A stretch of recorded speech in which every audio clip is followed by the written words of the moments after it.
Welcome to the Missions Podcast, the show that explores your hard questions on missions, theology, and practice to help goers think and thinkers go. I'm Alex Kocman, Director of Advancement and Mobilization, joined by Scott Dunford, ABWE's West Coast mobilizer and lead church planter for Redeemer Church in Fremont, California. For those of our listeners, viewers who are saying, hey, you don't usually do video, the reason we had to do video today is because of this beautiful man mane that Scott is working on. Scott, can you let us see that beard? Well, you got it. This is all it is. So that's what happens when you don't shave. It does tend to happen. I'm no expert, but I'm pretty sure that's what happens when you don't shave. The real reason we wanted to do video today is because with everything going on in the country, and we are a podcast that's primarily focused on God's mission in the world, but God's mission in the world doesn't leave out what's happening within our own borders. And we have a special guest today who's very connected, believe it or not, with ABWE. You may know him from one of the viral videos that's going around that's been encouraging. There's been so many videos going around that aren't encouraging, but Chris Swanson is a sheriff in Flint, Michigan, and we'll allow Chris to introduce himself a little bit. But Scott, why don't you just share briefly some of the backdrop? Yeah, so you guys have seen the videos of protesters, and one of the videos that have come out is actually of Chris joining out and meeting some of the protesters and really kind of giving a message of hope and encouragement.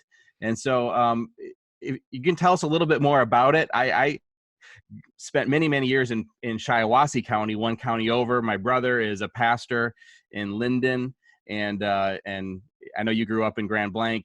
His kids go to Grand Blanc schools. So we have a lot of territory. I know that area very well. I've been to Flint many times. So tell us a little bit what's going on in Flint and kind of what was behind that. Well, hey, thanks everybody. Thanks ABWE. I've been linked up with your organization for years because of my inroads with Jeff and Jody Demerly, my hot blonde wife's brother. And so I just want to say thanks for having me here. 26 years married this year, and I met her in jail. That's a whole nother story. I'll let that settle for the Christian folks out there. But I would tell you, I started police work at 18 years old here as a seasonal Marine deputy. My dad was Detroit police officer right after the riots for 7 years. My grandfather did 32 years on the job at Detroit police. So it's kind of in my blood. It's in my DNA. I'm the only one in my bloodline, both on side my mom and dad, that are in law enforcement right now. And I got hired full-time when I was 20, so I just completed my 27th year on the job here at Flint, Genesee County. Wow. I rose through the ranks as an intern from Mott Community College all the way to sheriff. And I'm very proud of that journey. I don't know of any sheriff since 1836 that's done that. I've been a police officer since I was 21, a licensed medic still this now, since I was 20. And I will tell you that that everything in my life, even from my salvation to traveling the world, to seeing the most craziest things, to being where I am now, can all come back to the sheriff's office here in Genesee County. Everything good in my life, everything good has come from this place. So my background has taken me a long journey, and I'm happy for it. I love that. So tell us what's happened. First of all, summarize the video for those of our audience that haven't seen it. What happened that day, and what's happened in the days in Flint since then? Well, that day, which is May 30th, 2020, it's a little over 2 weeks ago. You had seen what happened the Monday before. You had somebody who was wearing our badge and our uniform, but wasn't who we were in Minneapolis. Have a subject, a black male, prone on the ground, handcuffed, and used his knee on the back of the neck, cutting off the carotid flow to the brain. The guy's begging for his life, begging for his mother. The crowd is begging for the officer to give up, and for 8 minutes, 46 seconds, his arrogance led to the death of George Floyd. And because of that, and I can speak from the field, it lit a cascade of protests and anger, righteous anger, that spilled over to multi-level damages and all sorts of national, as you can see it. I mean, you have to be living under a rock if you don't see what's going on in America today. Yeah. Well, at Friday before the event on the 29th, we had felt the tensions rise. That Friday, that's when it boiled over. They torched the sheriff's office in Oregon. They smoked out CNN. They lit precincts on fire. Well, the protest that we had here in Flint has always had, for years and years, decades, a negative perception. Crime, poverty, General Motors, water crisis, one on top of the other, and then on the heels of the pandemic. So we knew going into it that it was highly contentious, and especially you can't justify what happened in Minneapolis to create that tension. So they started gathering about 5 o'clock in the afternoon. They started growing by the hour. The crowd went from 50 to 100, and long about dusk. Now, they had already gone back and forth up and down the road. They shut down southbound interstate traffic for a few minutes, but everybody was cool. But when they turned towards the local police department, which is on a road that you have to take because you want to be there, it wasn't an accident, it was deliberate. That's when everything changed. And when they started coming down the road towards the local police department, Flint Township, which incidentally was the incident command center, that's when all the tensions on both sides just exploded. Sure. Well, what happened is, obviously, we're battle preparing like everybody else, helmet, shields, batons, less than lethal weapons, tear gas launchers, everything you see. We were just about to become a stat. And as I'm walking up to this mass crowd coming down the street, just so enraged with hostility and saying horrible things, F the police, and police are dying, murder the police, and all that stuff. I was just thinking a week ago, we were heroes. Frontline workers for COVID-19 on the front line. Everybody loved us, bringing us lunch, bringing us masks. Now we're the biggest enemies, the villains. And I thought to myself, how did we get here? I love this place so much. How did it get so bad? And as I walked up to the line with all the gear on that everybody else had, minus the baton, seeing some of my guys, they have their shotguns ready to go with rubber pellets. We had people all over the place. They're calling for all cars in the county to respond. I mean, it was head to head. But I looked to my right, and I don't know who instigated it, but one of the officers, I saw a fist bump. I saw somebody just reach over the line. It was just, and I'll tell you the reason for believers, but it was just an instinctive move. And we know in law enforcement that in the most highest stress situations, you always go back to how you're trained. You go back to instinct, you go back to experience, and you just perform. I took my helmet off because I knew psychologically, I'm like, if I take my helmet off, it's going to send a message. And I looked in the crowd, and there was a black pastor buddy of mine, Jeff Hawkins. He had lost 2 sons, 2 different situations to homicide, and I've been friends with him for 5 years. And so I knew he was around the area. I'd just seen him before. I called him up. I said, "Where are you?" He goes, "I'm in the crowd." I said, "I'm coming for you." And I went in the crowd. Probably the worst tactical move you can make, but I was at total peace. It's not to be a superhero. I had more anxiety with all my gear behind the line than I did taking off my gear walking in the crowd. And I'm sure it probably, they probably didn't realize what was happening too, because I had my sheriff gear on. Gave a big old hug. And then there's a lead organizer that came by. I gave him a hug, and I'm like, "Bro, that guy is now who we are." I said, "These cops love you." I said, "We're here for you to protect you. And so you tell me what I need to do." And he goes, "Tell the people." And I said, "You get their attention, and the rest is history." Yeah, amazing. So we're really curious about how your faith has impacted all of this, and we want to talk a little bit about some of the things that God has allowed you to do even overseas, not just in Michigan.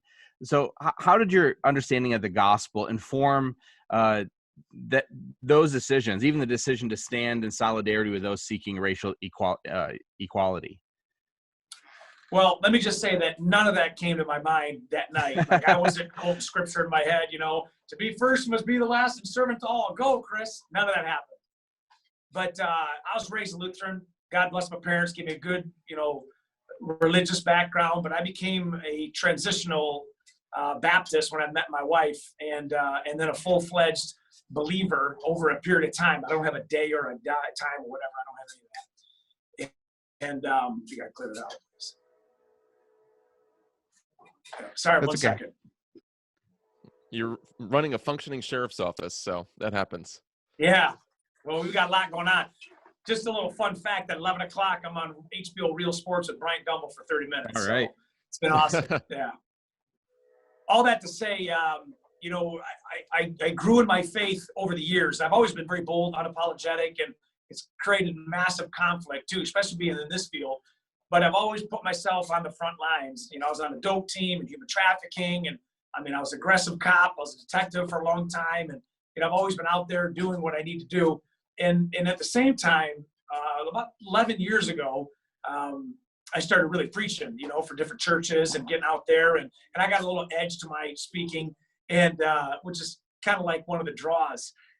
But all that deepening of my faith, and having my kids, and I mean, it's part of my culture. It's part of who I am. It's just like training. It's just like competing. It's part of my daily thing. So those truths, those biblical truths, always build a foundation that you can pull back on. Being an Iron Man, I pull back on those experiences when I don't even think about it. Being a veteran police officer, I pull back on that. So all that came to pass for that exact moment. But what also came to pass is I've always taken care of people. Even when I was a little kid, I've always had a good, positive attitude. I was always a talker. I've always I can relate to anybody. I always had older friends.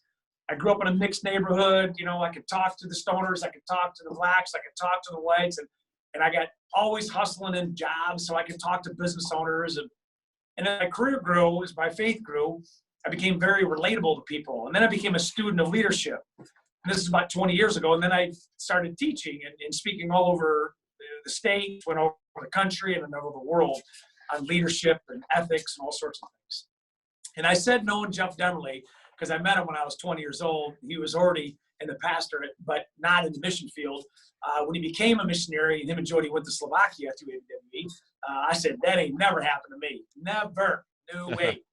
And clearly don't ever say that, because in 2012, I was at a picnic for another mission group. Now Jeff and Jody had already been in their group, but I was challenged to do a week-long trip to Haiti. And 15 minutes into a meeting, I come out and I told my wife, I say, hey, by the way, Riley and I are going to Haiti next year. He's 13. And she was just like, what do you say? But you can't say no. That being said, since 2013, I've done a long week missions trip every year with my kids since they were 13.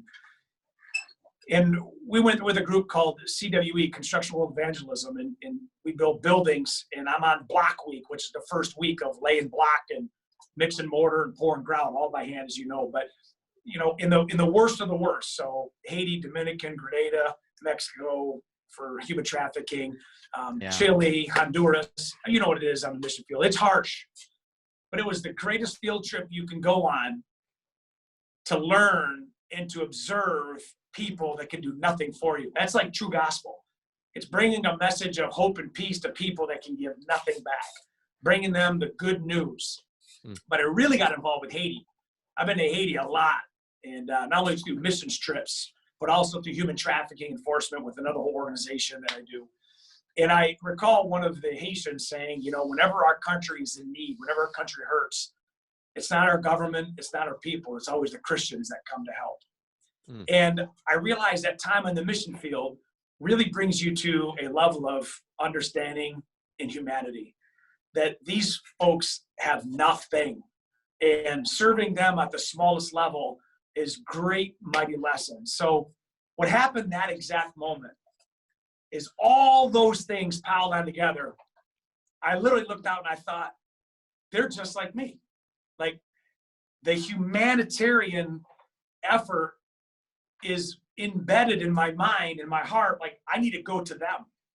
And I look back now, and I even saw my gears turning when they said, walk with us. I could see this internal dialogue, which I didn't even know I was having.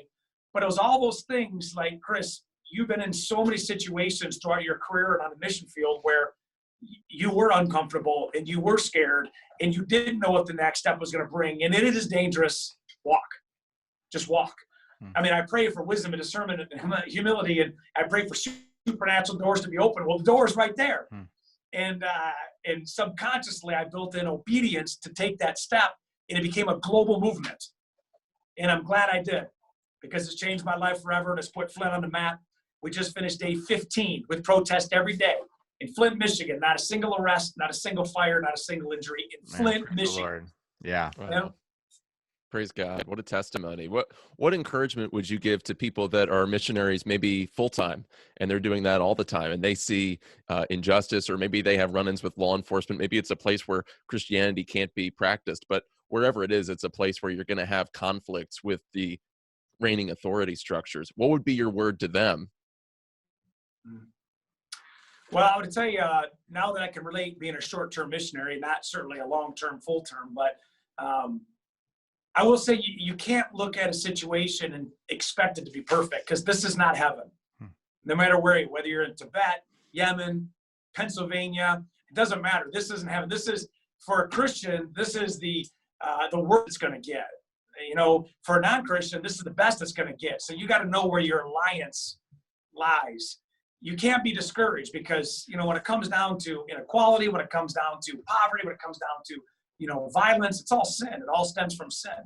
So that injustice, no matter how bad you try to change the world, you live in a world that will only be changed by one thing, and that is the return. But what you can do is your part. You have a little circle of influence.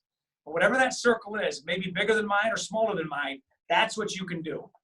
You can use that circle of influence to stay positive, use that circle of influence to go into the world, give the good news, and let the chips fall as they may.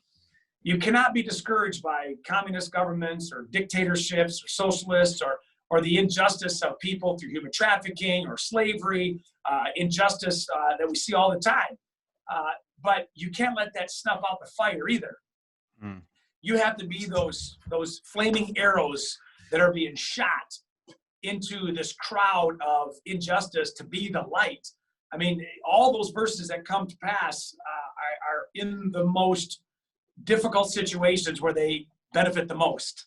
You know, we can sit from our pulpits, we can sit from the churches in the safety of our home in the sunshine where there's no conflict and say, hey, I'm a strong Christian, but really, are you? If you're battle tested as a Christian, that's called validation. You know, David could have waited before he took the first step. But when he took the first step, he changed history. Same thing through your life. You are on the front line. So don't look at it as a negative. Look at it as you're right there validating all the things that you read about, all the things you study. So just stay the course. You're a light. So we know you need to go. You've got a lineup of interviews, and we really appreciate your time. Can you give just one last word? How would you encourage Christians to encourage those minorities that are really struggling during this time, or even how you would encourage Christians to encourage their law enforcement members that are in their community or in their church, especially those that are just trying to do the right thing and being faithful in the calling God's given them? Okay, you might have to edit this out, but I'm going to tell you the truth, okay? I get two types of critiques for doing what I'm doing. I get those that have been impacted negatively by law enforcement, that you're going to have a hard time changing their minds. And I get the other critique and criticism from church, my own people, who sign it blessed, who sign it God bless you. That's why hypocrisy is the greatest detriment to the church today, where we say one thing, but we don't show it by our actions. So I would ask those that are watching and listening to do a self-examination, that if Christ came here to serve, and he served prostitutes and tax collectors and the lepers, he served those drunks and addicts, are you and I doing the exact same thing? Or are we creating a divide because, number one, we don't understand the world. Number two, we don't accept their world. We think they're responsible, whether they are or not. Or number three, we are better than they are. If we get that mindset, then we are right where we have been for years and where we will have no change. But when I see people, and just like my Haitian national friend, when Rocky tells me it's the church that comes to help, then it's the church that needs to come forward and bridge this gap. And how do you do that? Break out of your church circles, break out of your Bible studies, go into the world to people that don't look like you, act like you, believe like you. And you don't have to be ashamed. I have a huge Muslim friend population. They know I'm Christian and I know they're Muslim. We eat together, we laugh together, I visit them. But if I don't understand the Nation of Islam because I think this way and they think that way, you will always have a natural divide. That's not unity. Just because you are with somebody and you encourage them doesn't mean you agree with everything they say. And I believe, just like law enforcement, because I'm talking to my Christian brothers and sisters, the burden falls on us as a police department to be the change. The burden fell on me that night as the sheriff to make the step. Well, the burden falls on the chief, the church right now, to go out there and say, hey, we are going to make a mad difference. Get out of your inconvenience, get out of your past, whatever you think it is, and go sit down to somebody who is from the Black Lives Matter. Go sit down with somebody and say, listen, tell me why you believe this way. I would like to build a friendship. It's not going to, you're not going to wake up one day and go, oh my gosh, what just happened? I mean, it ain't about that. Look how Christ did his ministry. He walked with the people. He talked with the people. He took care of people. So that's my encouragement. For the cops out there listening, stay focused. Don't worry about it. You're still doing the greatest thing ever. It's a great field. Stay the course. It's going to be all right. Those that are out there, support your police. So long answer to your short question, but it starts with each one of us. You got to take action. And one more side note here. You know how people, if they don't want to do something, and I hope this doesn't come off wrong, they say, you know what, I'm pretty good. I'll pray about it. Prayer's good, but you know what's better? Pray while you're acting. Pray while you act. True. You can do the same thing, but just don't pray to come from your house and never take a step out. The Bible says to go. That was the first action of the Great Commission is to go. That means you got to move. Couldn't have said it any better ourselves. Chris Swanson, Sheriff's Department for Genesee County in Flint, Michigan. Thank you so much for joining us today. And thank you everyone for listening. If you want to get more content, go to missionspodcast.com. Be sure to listen, subscribe, rate us, give us a positive rating, and we'll see you next week on the Missions Podcast.